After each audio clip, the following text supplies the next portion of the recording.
I quietly left after discovering my wife was having an affair with my sister, my sister, a year later. After completely ghosting her, she somehow tracked me down. Maybe it was guilt, maybe it was loneliness, maybe she wanted redemption. But what she got was silent. I moved to the mountains. I live simply now. I don't talk much about what happened. But lately I felt the urge to share my story. Maybe it's time. Maybe it'll help someone else who's been betrayed in the most brutal way by the people they loved the most. Then, early 2022, I'd been married to Lily for just over 3 years. We met through a mutual friend at a music festival. Of all places, I was in my late 20s, working freelance in cybersecurity. Lily worked in marketing. She was smart, magnetic, beautiful, and out and proud. I loved that about her. We both identified. As queer, we were open. Emotionally and intellectually, it felt like we understood each other, and she got along with my family, especially my sister. Emma had come out as gay when she was 17. Years before I did, we were close.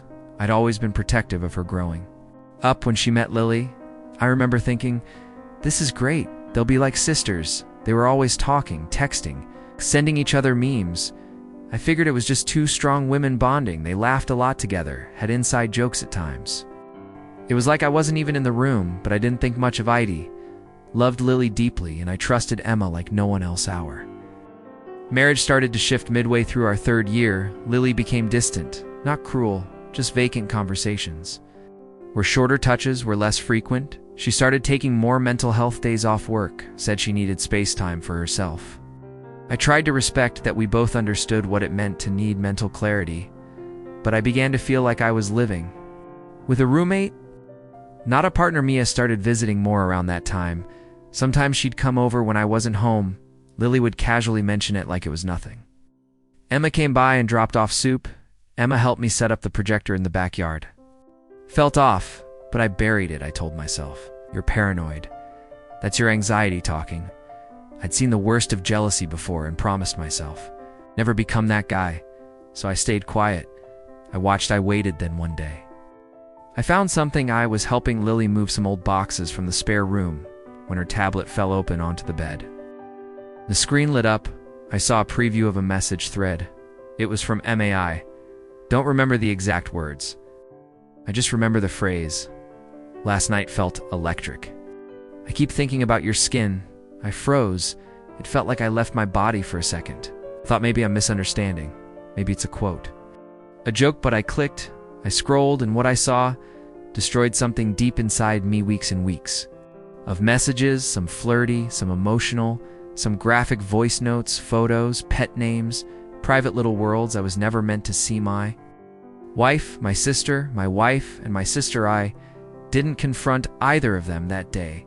I couldn't have went for a long drive. I parked by the edge of a frozen lake, left the engine running, and cried so hard my ribs felt bruised. The grief was sharp, but what hit harder was the humiliation, the disbelief. How do you process that your partner and your own blood, your sibling, have been secretly involved? How do you separate love from betrayal when it's tangled like that? When I got back home, I was calm, hollow, quiet. I started planning over the next 2 weeks. I quietly began to move out. I rented a small trailer an hour outside the city, bought a burner phone, opened a new bank account, transferred my freelance work to a P.O. box and a new email while Lily texted Emma in our bedroom. I packed my life into storage bins on a Friday morning while Lily was working from a cafe. I left the keys on the counter. I took off my wedding ring. I left a note, just 3 words: I know everything. I didn't contact anyone, not even Emma. I cut ties with my parents too. They wouldn't have believed me, or worse, they would have tried to fix. ITA drove north until my cell service dropped, settled in a remote valley near a national forest. It was silent, clean, cold, but it was mine, not night. I'd lie awake wondering how long it had been going on, who initiated it, whether it started as emotional or physical. I wondered if Lily ever felt guilty when she kissed me, if Emma ever thought of our childhood when she slipped into my wife's arms. Sometimes I'd scream into the woods. Other nights, I just stared at the ceiling and wished I could unsee those messages. Year passed, I got stronger, grew a beard, hiked every morning, cut my own wood. I saw a therapist once a month in the nearby town. I slowly rebuilt myself.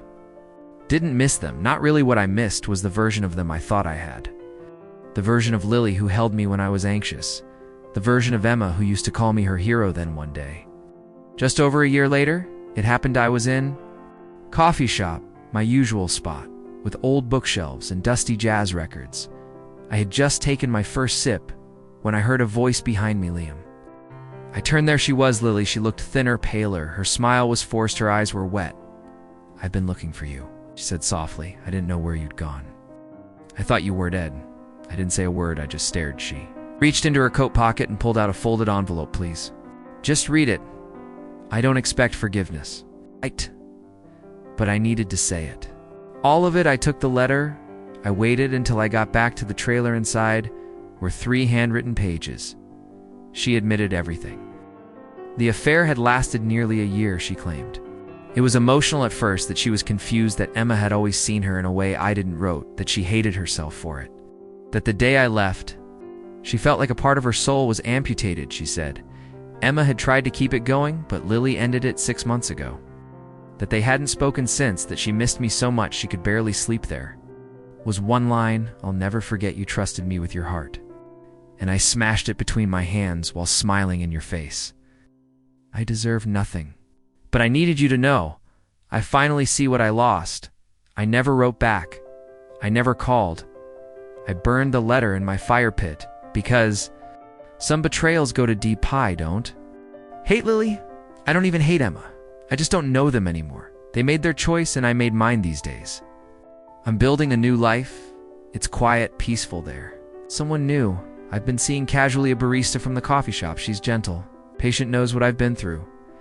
We talk about queer identity, about grief, about how messy and beautiful and brutal love can be. Don't know where things will go, but for the first time in a long time, I feel free. And for anyone out there reading this, you don't have to go back, not even for family, not even for love.